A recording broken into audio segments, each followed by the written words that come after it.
September 27, 2022. Very happy to have you here. We're very fortunate today. We have as our special guest, Mr. Doug Bandow. He's a senior fellow at the Cato Institute. A long time ago, he was a special assistant to President Reagan, and he imprinted on foreign policy and civil liberties issues.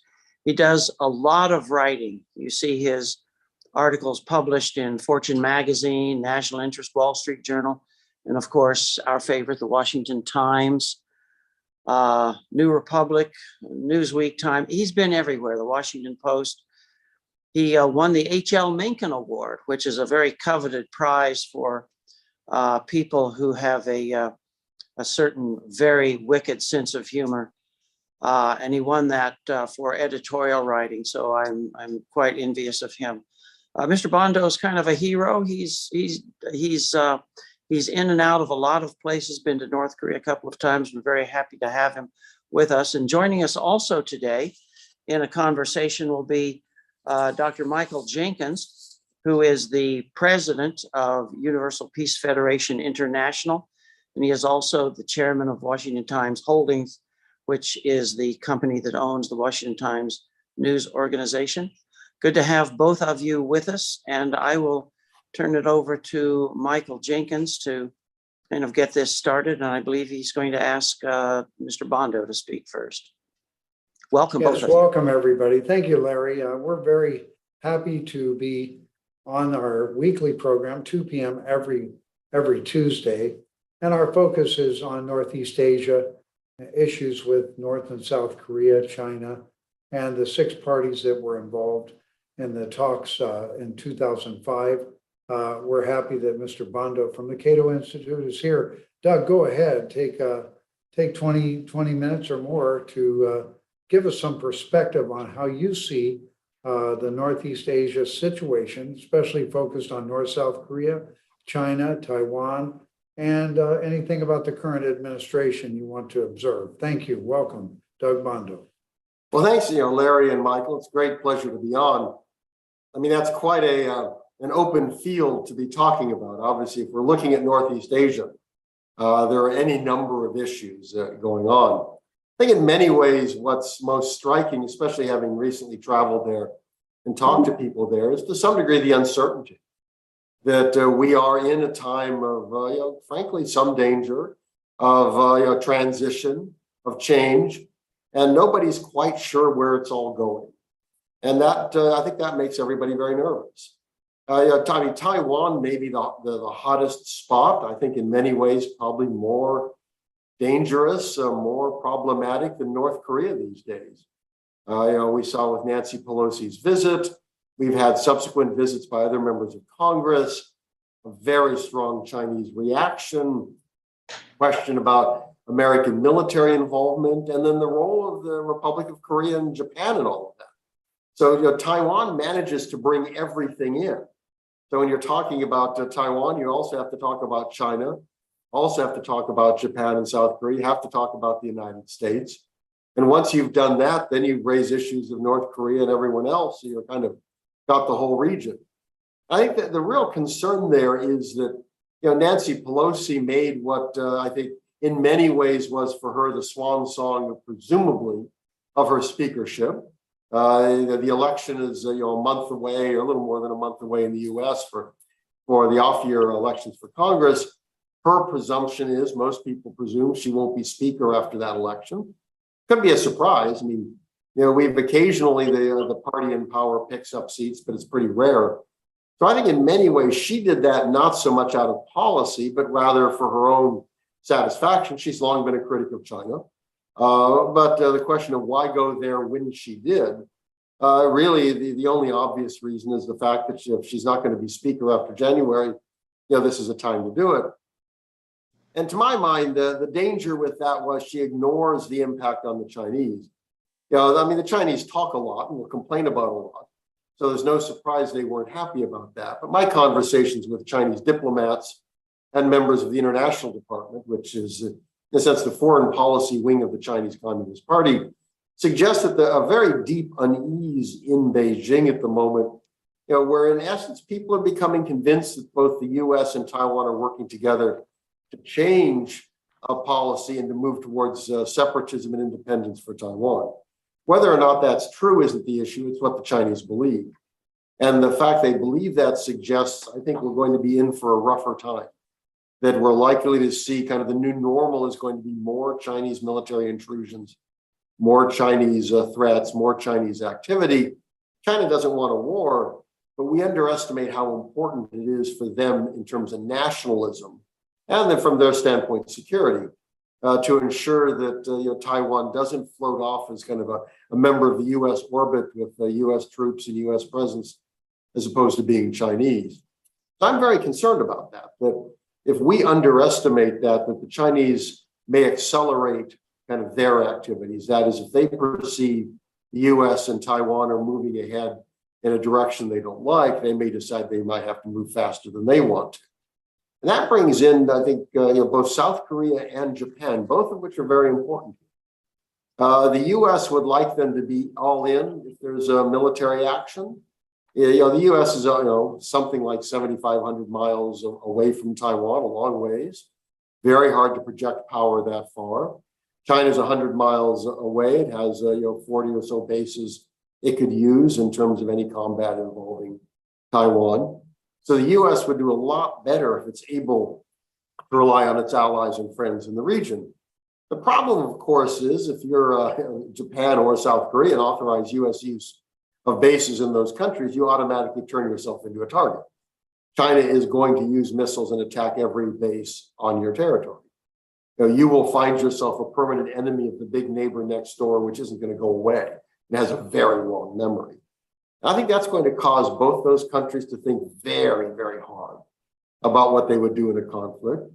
Both of them are vindicated their concern over stability and peace in the Taiwan Strait, but that doesn't mean they're prepared to go to war over it. And I think this is the area which is going to be great complexity for the U.S. and its allies, which the U.S. at this stage, I think, expects that its friends will be with it in a war with China. After all, it's defended both South Korea and Japan for 70 odd years or more, since World War II or since the Korean War. So from an American standpoint, not to have its allies with it would be taken very badly. On the other hand, from the standpoint of both Tokyo and Seoul, national survival would suggest staying out of the way of a war with China, especially if it's over something that neither side views as quite existential for their own survival. So this is an area that the allies are going to have to be talking about and working out, in the future. And one of the other problems the U.S. has is the president keeps saying things that his aides keep saying aren't U.S. policy, but nobody really believes it. The president for the fourth time has said the U.S. would defend Taiwan. And his aides then immediately show up and hold a press conference and say, oh, no, he didn't mean that. Didn't change U.S. policy. There is no policy change. But quite honestly, if you're in Beijing at this stage, that doesn't mean anything to you. If the president 4 times has said the U.S., at least under him, will intervene militarily in Taiwan, the U.S. will intervene militarily in Taiwan. So that really does change planning, for Taiwan. And that is another issue that if the U.S. is prepared to do that, number one is the president needs a declaration of war if he's going to go to war with China over Taiwan. And the second is, frankly, somebody in Washington needs to level with the American people about what that would mean. This would not be Iraq. This would not be Afghanistan. This wouldn't be sending weapons to Ukraine. This would be a full-on conventional war with a major power, both of which powers have nuclear weapons, where in the heat of battle, we have never had a major conventional war among great powers that were nuclear armed. Who knows how this goes? And if either side starts losing, the temptation to use nuclear weapons would be there. The U.S. would have to attack mainland bases. If China is using mainland bases in a war over Taiwan, the U.S. would have to go after them. But of course, if you attack the mainland, that almost certainly forces China to escalate. At the very least, I think China would be going after Guam, Commonwealth of Northern Mariana Islands, which are American territories. And if South Korea and Japan got in the war, China would be going after the bases on Okinawa, the military Marine Expeditionary Forces there, Tokyo Bay, other things. So one can imagine the escalation here that could get very, very dangerous. So this is something where policymakers in Washington, if they were prepared to go down this path, at some point need to make clear to the American people and essentially consult them. And are Americans going to be there for a major conventional war over Taiwan? Is that something that Americans are prepared to fight over and commit to? This wouldn't necessarily be quick, and it wouldn't necessarily be just one war. I mean, imagine American victory. That doesn't mean China goes away. It probably means that China decides to rearm and go for another round. But I think that the Taiwan issue is a huge one that we are going to be dealing with that brings in a lot of Chinese issues. I mean, the US is dealing with issues over industrial policy and semiconductor chips, issues of human rights. I mean, a lot of other issues are coming in there, as well as South China Sea territorial issues. But Taiwan, I think, is a real flashpoint at the moment on the Chinese side. In terms of both Japan and South Korea, one of the big issues for America is having Seoul and Tokyo themselves have better relations with one another. President Yoon in Seoul appears to be committed, very strongly to wanting to improve that relationship. But this is difficult. I mean, the Japanese are not happy with court rulings and threats to take property of Japanese companies. I mean, there's history here. This is a relationship that has been very difficult since the colonial rule by Japan. The US has pressed in the past, hoping to get an improved relationship. Under the previous South Korean administration, things didn't improve. They got worse. The fact that President Yoon is committed to this is very important. The problem on the Japanese side is it's not clear that Prime Minister Kishida is as committed, and he has his own political problems. A lot of question about how strong he is these days. It's all domestic. It doesn't really have anything directly to do with South Korea, but it has an impact on what he can sell and what he can make as policy, what concessions he can make. And this is an issue that, from an American standpoint, from an allied standpoint of other countries in the region, it makes eminent sense for South Korea and Japan to cooperate, to work together. They're both democratic, they're capitalists, they're allies of America. They should be working together when it comes to North Korea and when it comes to China in particular. So that's another issue of extraordinary importance for the US. And we'll see if the Biden administration is able to make progress. These issues are not easy to resolve. Americans come into this and find the whole issue of history kind of, why are you bothering about this? It's 100 years ago, 70 years ago. But of course, these are emotional issues that matter hugely to the people involved. The question then is how to get by them, how to be able to put accept the history, to make accommodations, to put them aside. We don't have a good answer to that, but that's an issue which absolutely is going to have to be addressed. And of course, there's always the fun issue of North Korea. At the moment, one of the problems is North Korea doesn't want to talk to anybody. That in the past, sometimes the issue was North Korea was frustrated that nobody would talk to it. They wanted to talk. Now everybody wants to talk to it. It doesn't want to talk. And this really goes back to 2019, February 2019, the Hanoi summit blew up. After that, for the most part, North Korea withdrew from most contact with both the US and South Korea. It went so far as to blow up the liaison building, built at some significant expense by South Korea to demonstrate how badly it didn't want to talk. The Biden administration has made very clear it would like to have negotiations, have diplomatic contact. North Korea has just utterly dismissed those. Very dismissive of the Moon administration, has shown no more interest in talking to the Yoon administration. Was very dismissive of the Yoon administration's proposal in terms of kind of its extraordinary proposal for aid and try to moving forward in terms of development with the North. So if the North Korea is not talking, then what happens? Well, of course, the problem is North Korea has been very busy missile testing, and everyone's waiting for a seventh nuclear test. Now, they haven't done that yet, despite all the presuppositions, and that may be because they're concerned about the Chinese reaction. Nevertheless, there's a fairly strong assumption among people who deal with Korea that at some point they're going to come up with another one. That basically Kim Jong-un is committed to creating a recognizable deterrent against America. That is the ability to fire missiles and target American cities. It's not enough to theoretically be able to hit North America. The question is, can you actually target something with some reliability? And there are estimates out there from Rand Corporation, Cato Institute, and others that talk about a North Korea that in a few years could have 100, 200 or more nuclear weapons. That we could be talking about a North Korea that has an arsenal alongside those of, say, Pakistan or India, bigger than that of Israel. And that would be extraordinarily significant and would transform the security equation in Northeast Asia.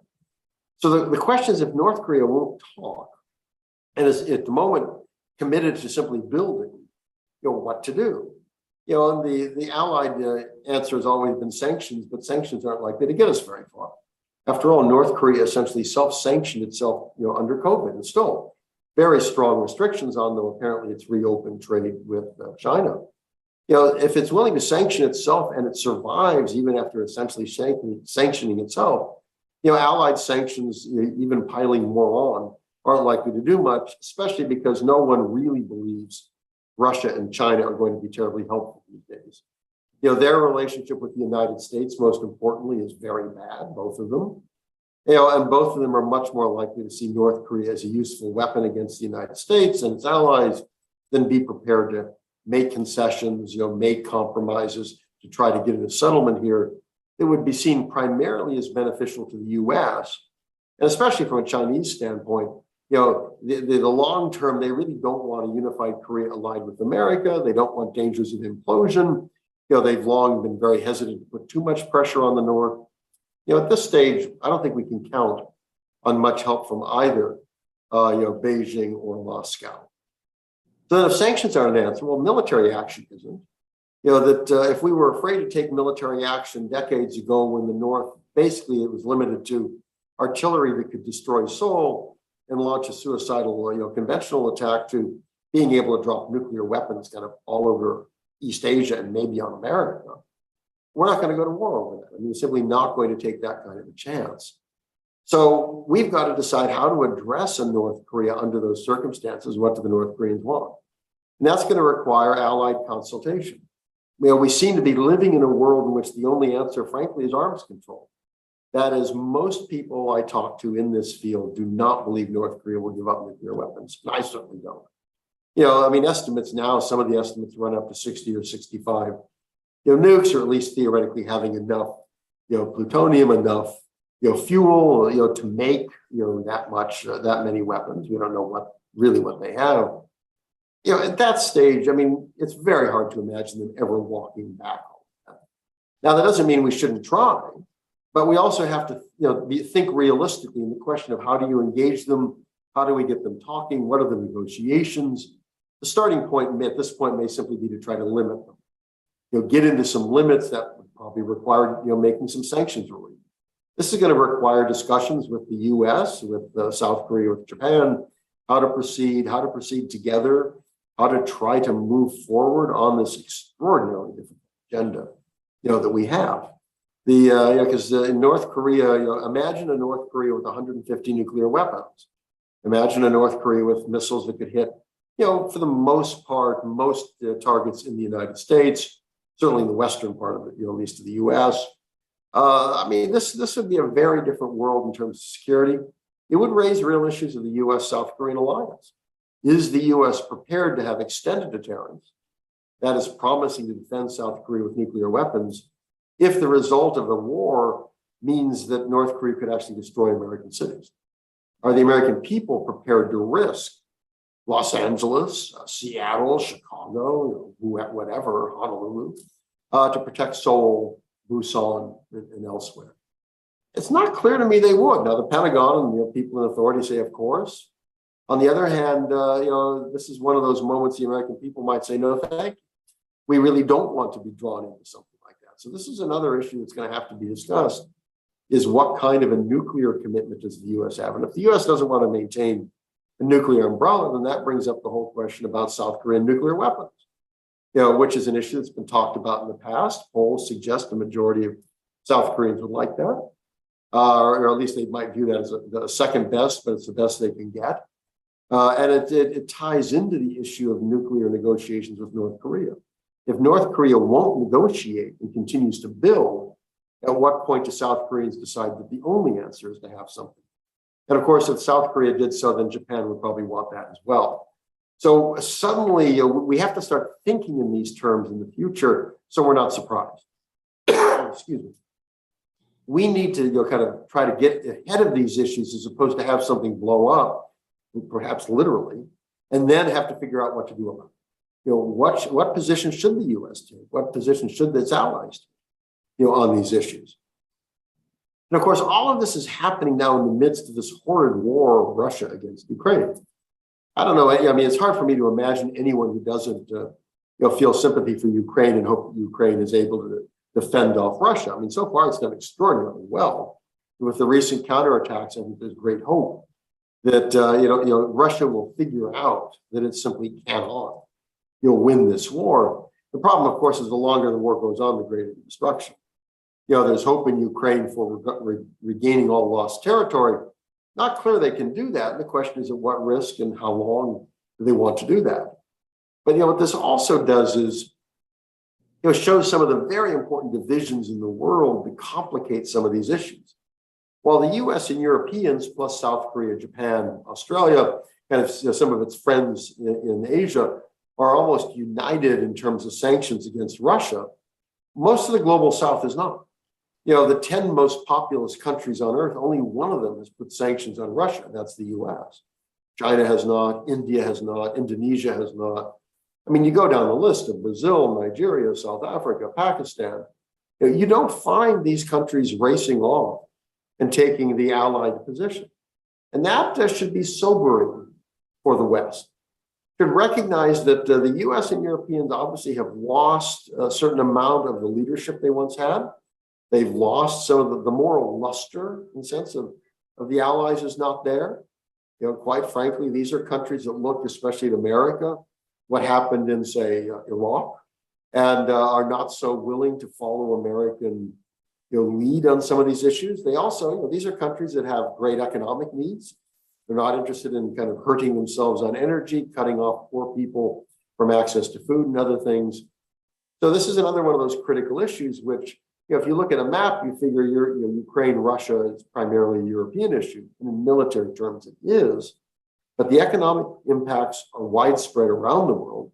And we're seeing these political impacts as well. They're going to require, I think, some rethinking in Brussels and Washington, and a recognition that how do you appeal to countries in the global South on issues like this, that if you're going forward in the future, you cannot assume that you can just kind of make some pronouncement and the world will follow you. We found that's not happening here.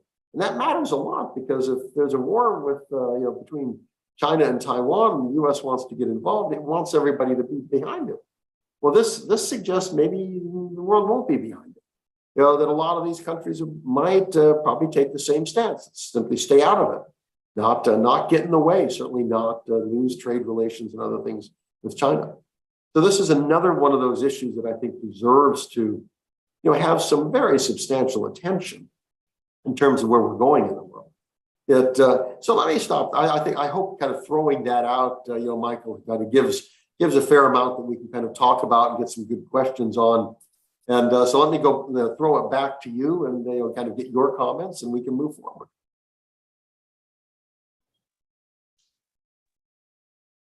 Thank you, Doug.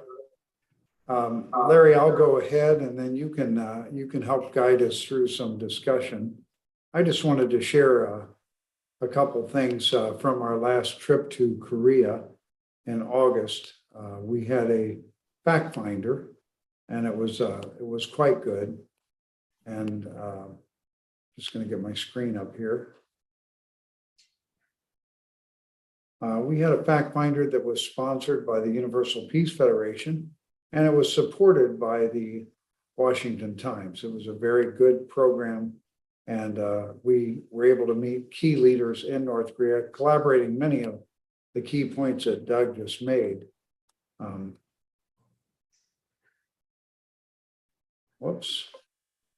Ambassador Joseph Tetrani was our chairman. He was the special envoy for the sixth party talks on denuclearization.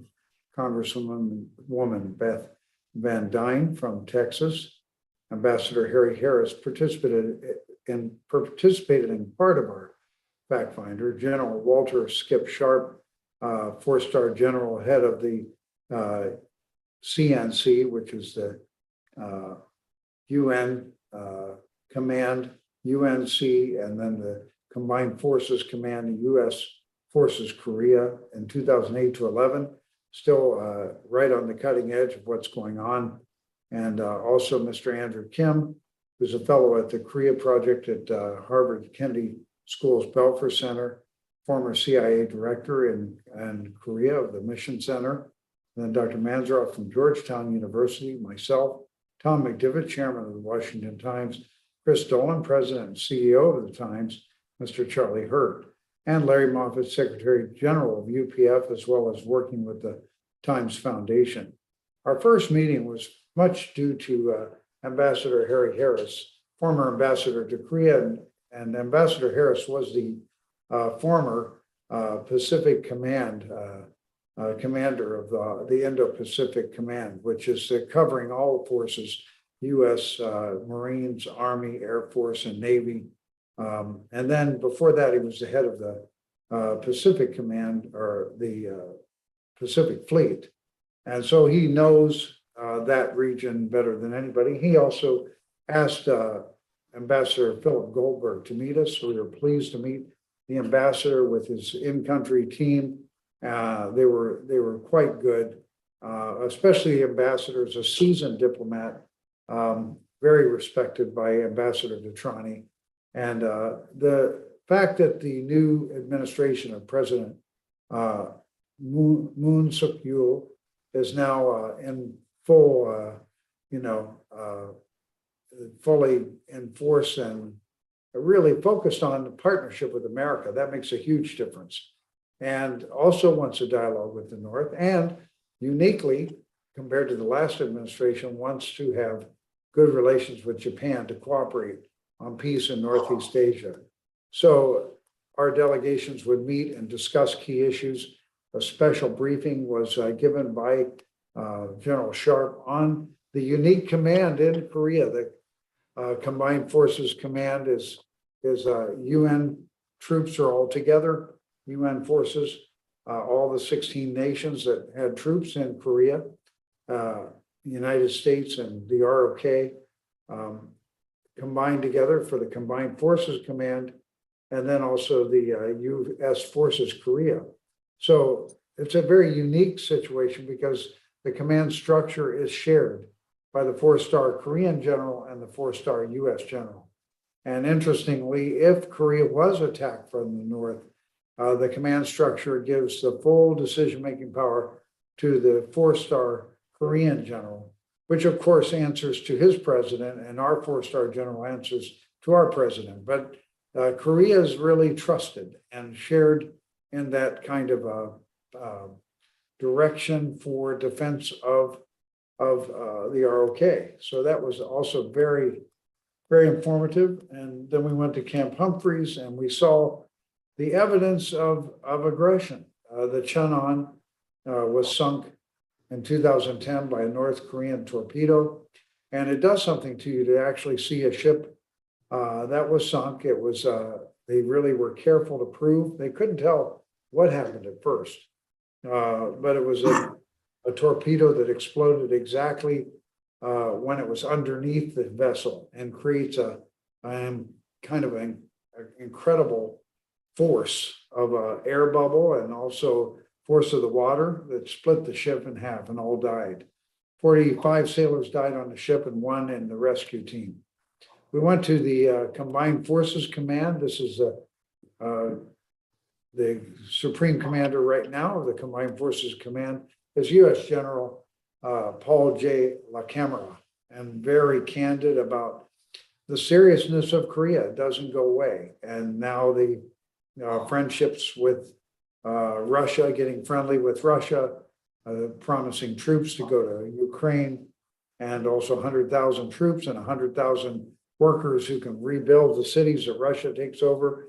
Very disturbing. Of course, now that the field of the Ukraine-Russia battle has changed, somewhat, but the war is not over. And also the whole issue of how to work with China. Without China, we will not bring North Korea to the table of denuclearization. It's going to take cooperation. So went to see the Ministry of National Defense and the Minister of Defense, very, very, very, very, very astute on, all the key issues that are most concerning. Everything Doug talked about, really these ministers of government are very well prepared for their positions. We're very happy to be in cooperation with them. The ambassador to the United States from Korea, Ambassador Cho, really supported our fact finder. It was very excellent. So we got a lot of really important insights and understanding, which also helps the Washington Times with Chris Dolan and our others, Charlie Hurt. It helps us to be able to properly convey through the Times the best understanding of the situation there. And then we went to the NIS, National Intelligence Service, met Director Kim. They gave us really good information, good support. And we also went to the National Assembly and met some key members of parliament from both the Minju, which is also the Democratic Party, and then also the People's Party. We had representatives from both. It was very important. This gentleman here is very important, very unique. We met him years ago on one of our fact finders. His name is Tae-Yo Hung, Young Tae-Ho, Tae-Ho Young, former deputy ambassador to the United Kingdom from North Korea. And he defected years ago. And it's quite an astonishing thing that he got elected to the Republic of Korea National Assembly. That's quite amazing. Very good man, very deeply knowledgeable about North Korea. So we were really happy to see this delegation, meeting and discussing and going through the different areas of concern. And this is a bipartisan effort, as we mentioned before. People's Party is the party of President Moon, and then the Minju Party is the majority party. Honorable Kim Hung Jung, longtime friend of ours. So we work with all parties, Democrats, Republicans in the United States, as well as the parties in the ROK. So this is the president of UPF for Korea, Ms. Yana Moon, and had a very good dialogue. So also Professor Manzaroff here from Georgetown University is very astute. This is his whole field of expertise on the different various situations of intelligence and cooperation and challenges in Northeast Asia. So then again, we met the Deputy Director of National Security Office, and also we had a very special meeting with the Foreign Minister, who the night before had just come back from China. And these are all off the record meetings, so we're very respectful of that. And then finally, our second phase of our conference, the very tail end of the fact finder, also had some interaction with some of the delegates who were speakers of the next conference for the World Summit, or Summit 2022, an International Leadership Conference. And Secretary Pompeo was there with us and did a great job at giving his perspective, but also it gave us a chance. Charlie Hurt with the Times, Dr. Walsh with UPF, Prime Minister Harper from Canada, and our delegation was able to give a very thorough briefing on our meetings. This is the president of our sister paper in Seoul, Segei Times, Tom McDivitt, chairman of the Washington Times, Chris Dolan, president of the Washington Times. So that's, I just wanted to give that background a little bit. I think it helps for us to see some dimension of the dialogue that we've been engaged in. We've been doing these fact finders since 2015. It's been very helpful. And, I'm really also very pleased to, our chairman, Joe DeTrani, also is a prolific writer. He did a great opinion editorial in the Washington Times on President Moon's new audacious initiative, which was which is a good step forward. He's really boldly offering to North Korea food aid, cooperation, economic development. These are nothing new, but this was his first proclamation. Will he engage North Korea together with the United States? Very strongly, he wants to engage. That's also very helpful. But he also made the key point, complete, verifiable denuclearization. Without that, we can't really cooperate to go forward. So a new concept came out of some of our discussions was the fact that, denuclearization will come after reunification. So that's not an unreasonable argument. We found when the Berlin Wall came down, there was an era of some change in cooperation with Russia and the various countries in NATO and the US, but that was not denuclearization. This is a time also when we're seeing that Kim Jong-un just recently, early September, proclaimed that he will never reverse his path to being a nuclear power. But he said similar things before, and they can change direction. And the reason is we cannot allow a nuclear power in the hands of North Korea. And the reason is it will cause the nuclear weapons escalation in Japan and in the Republic of Korea. It's very likely it's going to be very hard to stop those countries from defending themselves when there's a nuclear threat that also not only is a threat like other nuclear powers, but it directly also initiates various statements that mean it's very, very focused on the Republic of Korea, very focused on Japan's, and also on the United States. So these are problematic areas that are, seemingly challenging and very impossible to overcome, but we see that the possibility is great to overcome. And the reason is we see also our founders went to North Korea 31 years ago in 1991, and we're able to make headway with Kim Il-sung. That passed on to the son and then now to Kim Jong-un. There's still communication between the UPF founder, Dr. Moon, and North Korea in a friendly family way. There's been a lot of dialogue, and part of the reason they pay great attention to the work and the efforts we're making is because of the influence of the Washington Times.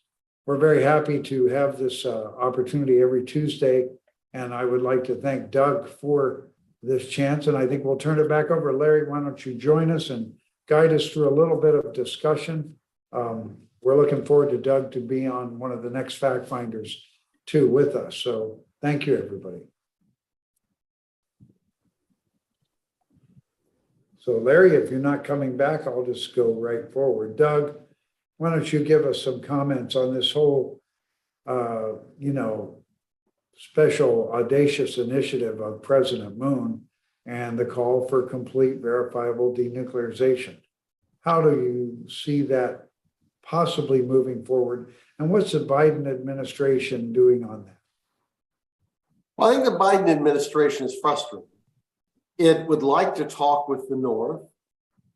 In many ways, I don't think it has anything new to offer beyond kind of the Obama administration perspective. I mean, there's this kind of almost feeling of redoing strategic patience, which is no answer. The problem is the North doesn't just wait. The North builds nuclear weapons and missiles. So you can't just stop. But from a Biden administration standpoint, if North Korea won't talk to the US, kind of then what? I think that the Biden administration recognizes there is no military option.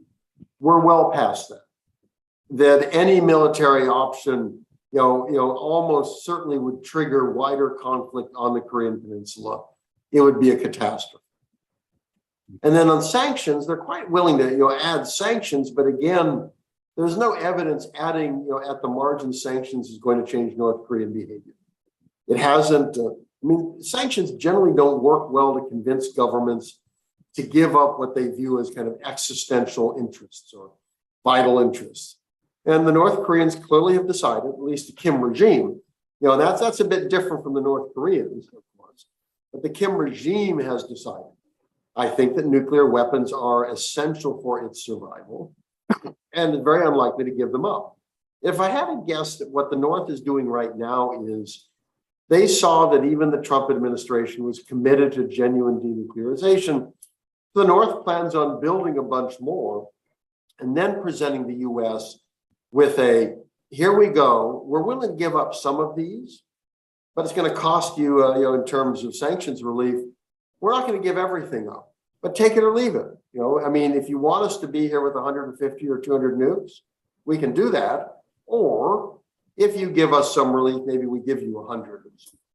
That's kind of my guess is the North is planning in the future for really tough negotiation where in essence, the US will be forced to concede that North Korea is effectively a nuclear state. So I think that's kind of, the Biden administration has no obvious way out of that. And the big problem, honestly, for the Biden administration is it's overwhelmed with everything else.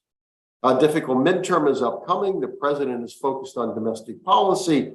Russia and Ukraine are at war. The US is back in Ukraine. The relationship with China has gone south in a very bad way. From the standpoint of the Biden administration of, oh my, what's the new crisis? What else do we have to do? I think it's very hard for them to move forward. The South Korea wants to move forward. The audacious initiative makes a lot of sense in a logical way. But again, look at it from North Korean perspective. The North Koreans care less about economic development than the nukes, in part because, look, if you're Kim Jong-un, you live pretty well. You're not starving. The fact your people are doing badly, frankly, has never been an issue that has mattered an awful lot, as far as we can tell, to the elite, the nomenklatura, the top decision-making element in North Korea. And the focus these days is North Korea is very concerned about outside cultural contamination. It's very interesting. You look at what Kim Jong-un has changed a lot over this. A decade ago, he brought Dennis Rodman in. At one point, they had a concert and then Disney figures pranced around the stage, not with Disney's approval, but this clearly was something which Kim Jong-un liked. In 2017, he and the Missus co-sponsored a K-pop concert. Today, they're throwing in prison, teenagers who sing K-pop songs. And I think that what the North has realized is the greatest threat to it is not poverty. The greatest threat is North Koreans getting more information. And, they get flash drives, they watch, South Korean movies and soap operas. There are now cell phones. You're not supposed to use those to call outside the North, but there are opportunities to do some of this. I think that the North has gotten very nervous and realized in an information world, it's lost the young. So it's got to try to reestablish very tight controls. And with that, frankly, is going to come, I think, more economic controls, that untrammeled, free markets and the idea of lots of foreign trade and stuff. I think those are probably out for political reasons. So the North, the North dismissed kind of out of hand the South Korean proposal, in part because it shows the North is inferior economically. But I think also because the North it fears, not say that, but I think it fears the contamination, that having a lot of contact with the South, having economic development, having people come in, all of these things are actually, from a North Korean standpoint, threatened. So unfortunately, it makes it very hard to see how we move forward. Probably makes sense for the US and South Korea to be on the same page to basically allow South Korea to make some potential commitments on sanctions relief. And I would say, the kind where you have snapback, and there are lots of ways you can handle this, but to give South Korea an opportunity to take the lead here. Frankly, these issues matter a lot more to South Korea. They matter because of historical background. They matter because of families that are separated from the war. They matter because they're next to each other. They matter because at some level they're still in an unfinished civil war. All of this matters more to the South than to America. America has a Pacific Ocean in between the US and North Korea. South Koreans don't. So the US really should be moving in a way to try to help South Korea take the lead here, try to find its way forward, have some authority, have an opportunity to tell North Korea, if you play ball with us, we can make certain things happen. And I think that was one of the problems, that was not the case under President Moon. One of the reasons I think Kim Jong-un ended up treating the last administration so badly. So at the moment, I don't see a way forward. And the problem is we really we can't not do anything, because the North Koreans will not stop building nukes, and they will not stop building missiles. So unless we have a plan to move forward, I think we're going to be in a much worse situation 1, 2, 3 years from now. On the other hand, what to do right now and how to get Washington's attention, given the mess that's around it. And let's face it, if the administration loses, that is, if the Democrats lose Congress, at the very least the House, maybe the Senate too, it's looking more likely they'll hold that, but we don't know. And this could go either way. This is an administration that will be in dreadful political situation, and everything will be open partisan warfare for the next presidential election. This is a very, I think, frankly, a dangerous situation. It worries me a lot. Great, Joe. Great, Doug. Doug, one question is, how do you see North Korea and their claim that they're going to, or their promise to Russia, they're going to send 100,000 troops to Russia? Are they really prepared to do that? And they're going to send 100,000 workers to rebuild the cities that Russia takes in Ukraine. Now, that was before Russia was pushed out of Ukraine, so we'll see. But what's your thoughts on that? Well, try to imagine the movement of 100,000 people anywhere. I mean, this is no easy thing. So the question of how you're going to load everybody up on trains and send them across Russia, who's going to feed them? Do you have enough? I mean, I think this is kind of bloviating on the part of the North. The North Koreans understandably want to have the Russia and China both have its back. From North Korea's standpoint, you have China and Russia behind you. You're protected on sanctions. There won't be more sanctions. You've got political support, and you're going to have an economic lifeline. You figure between them, they'll make sure you have the energy and food you need. So I think this is a North Korean effort to say we're on Russia's side. It's high profile. I could imagine that the North might send civilian construction workers at some point.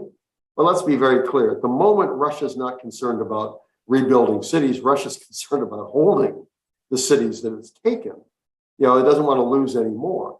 And 100,000 North Korean soldiers, are they going to do better than the Russians did? I mean, how do you integrate them? Have these people any training?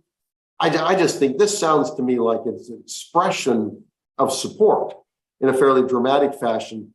I would be very surprised if it's a real offer, and I can't believe the Russians are counting on it. Was there any confirmation that North Korea got oil through this promise, or any other benefits directly, or is that part of the plan? Well, I haven't seen anything confirming. I mean, this is one of those things you imagine the Russians would not go out of their way to, kind of show that to the world, that they would, they have a fairly short border with North Korea. Presumably, they could send it across that way, or they could work out a deal conceivably with the Chinese to send it through a much longer Chinese-North Korean border. My guess is that if Russia provides oil or other aid, it's going to be modest compared to what's come through China. That I wouldn't expect a lot. On the other hand, who knows? I mean, if the Russians can't sell the oil to anybody else, they might decide that giving a bit more of that to North Korea is a pretty good investment for political support in the future. If they want some of those old Cold War armaments and ammunition that they're kind of running short on, that might be a trade there. But I haven't seen any confirmation that we've seen that. We have a question from our audience. Roger Weatherall writes, I read an article today about how Apple is moving some of its manufacturing of iPhones to India instead of China. Do you think we are going to see a continued diversification of investments by American companies into other countries? What effect will this have on the geopolitical situation? I think we have extraordinary pressure arising both in China and the US, and frankly, not just the US, but some allied countries, but mostly the US. People are talking about decoupling.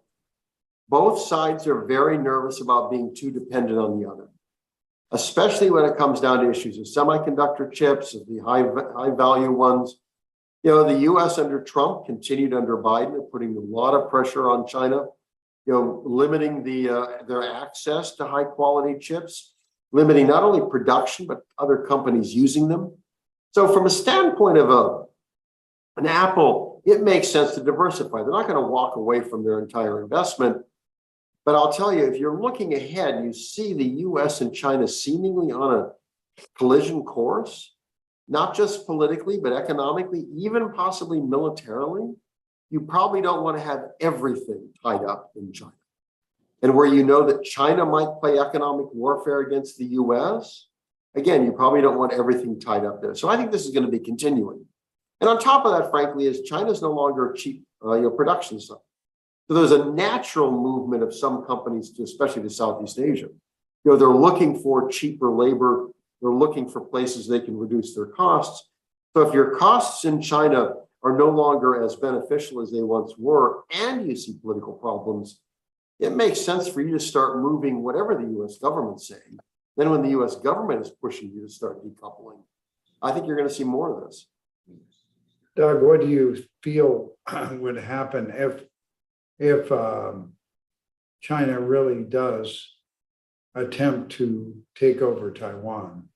What scenario do you see playing out? And why don't you include in your point you make about helping our audience understand the very unusual situation between China and Taiwan in terms of the fact that Taiwan is considered part of China. It's part of the nation of, quote, China. Well, I wrote a piece for the Quincy Institute and argued, Americans can understand, Taiwan a bit better if they think about the American Civil War. That is, in 1861, the North could have said to the South, go. Erring sisters, go in peace. That we don't like slavery, we don't think you should leave, but frankly, we're not going to kill anybody over this. But the idea of the Union, which is really what the North fought over, they wanted to hold the Union together, mattered hugely. It mattered emotionally. It mattered in terms of nationalism, that people in the North were prepared to fight for that. And in a sense, that's what you got with China. Taiwan was part of China. It was taken in 1895 when Japan defeated China in war. So Japan held it until 1945. Japan lost the war, it went back to China. So it's with the mainland from 1945 to 1949. 1949, Chiang Kai-shek and the nationalists are defeated. The Mao Zedong declares in Tiananmen Square, October 1st, 1949, People's Republic of China. Chiang Kai-shek flees to Taiwan and essentially transfers the government of the Republic of China to Taiwan. So at that point, the mainland and Taiwan are separated again. And basically through 1980, both countries claimed to represent all of China. So the PRC said, we are China, ROC said, we are China. Well, the US under Nixon, shifted the formal recognition was under Jimmy Carter, but Nixon in 1972 went to China and reopened up relations and used this as kind of a Cold War move against the Soviets. So the US then ultimately recognized the PRC, has a relationship with Taiwan. The Chinese view this as Taiwan is and always has been Chinese. It was improperly taken by Taiwan. It's part of Taiwan. It's part of China. This is a very deep, very strong nationalistic sentiment. I have found this among students who don't like internet censorship, but oh my goodness, they believe that Taiwan is Chinese. So the point is, again, the fact we don't think they should view Taiwan as being part of China. And frankly, the fact Taiwan certainly doesn't believe that. There is virtually no sentiment in Taiwan today to be ruled from Beijing, and what sane Taiwanese would want to be. Look what happened to Hong Kong. There is no longer a model of two systems, one country. That's gone. There's one political system. It's oppressive, and it's basically fealty to Beijing. The problem is China views this, and the Chinese people, not just the government, view this in a raw nationalistic terms, and we've got to understand that. This is very serious. Now, the Chinese don't want a war. They would much prefer to use coercion to convince basically the Taiwanese to hold a negotiation and give up. one way or another, however you want to kind of sugarcoat it. I don't think that the Chinese want to invade. Invade. Look, this is 100 miles of rough water. Amphibious landings are not easy. They've never done this. They can easily, if the Taiwanese invest well in anti-ship missiles and stuff, this could be very, very difficult for the Chinese. My guess is that China would try other forms of coercion, blockade, take a couple of the islands that frankly are very close to the coast of China. There are other things they might try to put increasing military pressure on. I think an invasion happens if Taiwan declares independence, or if the Chinese really believe the US and Taiwan are conspiring to create an independent Taiwan, then maybe they'd roll the dice and do that. A victory means they get a ravaged, destroyed Taiwan. This is a very poor gamble in my view on their part. If they lose, I think the government falls. Xi Jinping is gone. But I wouldn't assume that they only make one attempt. The US gets involved. There's a very good chance the US would lose. US sends ships there. They're going to get sunk by missiles. The Chinese are likely to have air superiority over Taiwan. The US has never fought a war that way before. Now, the US is very good at this, and the US is working hard to try to combat Chinese techniques. And one of the things the US could do is intercept and basically destroy Chinese naval trade, Chinese, the merchant marine. But we don't want to go there. The moment you start thinking about escalation, if the US and China start shooting at one another, other countries are probably going to get drawn in. And what we used to shoot at each other could very well go up in power and go up in danger.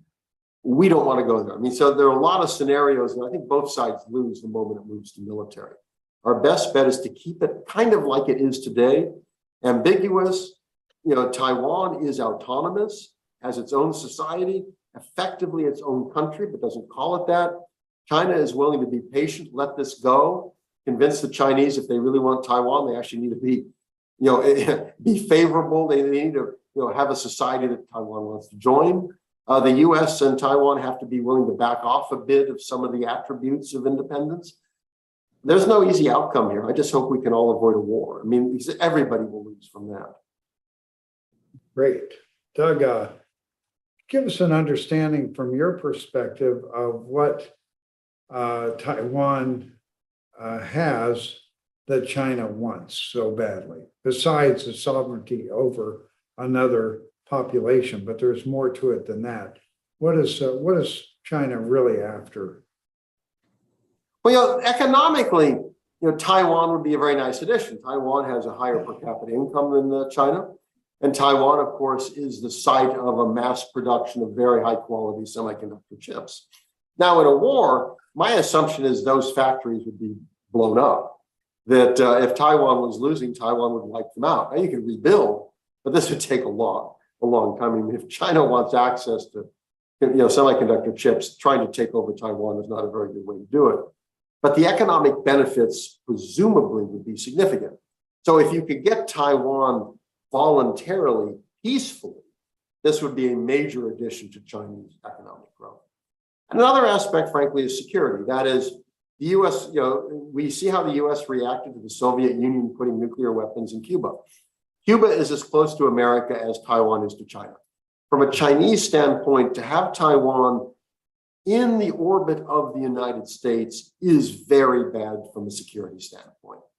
Much prefer to have that controlled by China, Chinese bases there, Chinese naval and air bases there. So I think that China has security and economic reasons for wanting Taiwan. I think that the emotional nationalistic one is probably the strongest driving one at the moment, but those practical ones also are very real. And again, that's why we shouldn't underestimate this. This is not something to go into assuming it'll be easily resolved. Taiwanese, they've made a country, they deserve to live the way they want in the system they want. The question is, how do we help them preserve that without having everybody jump into the abyss and kind of take down the 21st century along with it? Doug, we can't thank you enough. Larry, I'd like you to come back for a moment to give final remarks. We really thank you, Doug, and also we thank the Cato Institute too for the fine work it does together with your leadership as a senior fellow. Thank you. Welcome back, Larry. Any thoughts on today's program? This has been another absolutely stellar conversation. Every time we have Doug Bandow on one of our webinars, it's just amazing. I see why he's in big demand, why he speaks at college campuses. And every time I try to get a hold of him on the phone, he's in Kuwait or somewhere giving a speech. He's tremendously well informed, very interesting. I loved his assessment of there at the end of the pros and cons of what goes through China's mind when it thinks about Taiwan. It's not just a simple matter. It's and China is a great strategic player. China has infinite patience. They're always reminding us that they're a many thousands-year-old civilization, and they really are. And they think and conduct themselves that way too. And I think Doug is correct in the way he sums up the difficulties of how China deals with Taiwan and why it's better just to it's better for everybody. Just leave it alone for a little while and see what happens. It's Thank been you, an Larry. amazing conversation. Doug, we really appreciate, we're always sorry that we don't have more time when you're on the program. So we look forward to our next opportunity and we wish you well. Thank you to our audience. Dan Hess wrote, Mr. Bandow, I love your terrific pro-peace orientation. That's a great way to end the program. Oh, I thank you so much. You are a great peacemaker, Doug. Thank you, everybody. Have a great week. We'll be here Thanks next so much. week with the Washington Brief. Thank you. Next Tuesday. Thank you, everybody. Bye-bye. Bye-bye.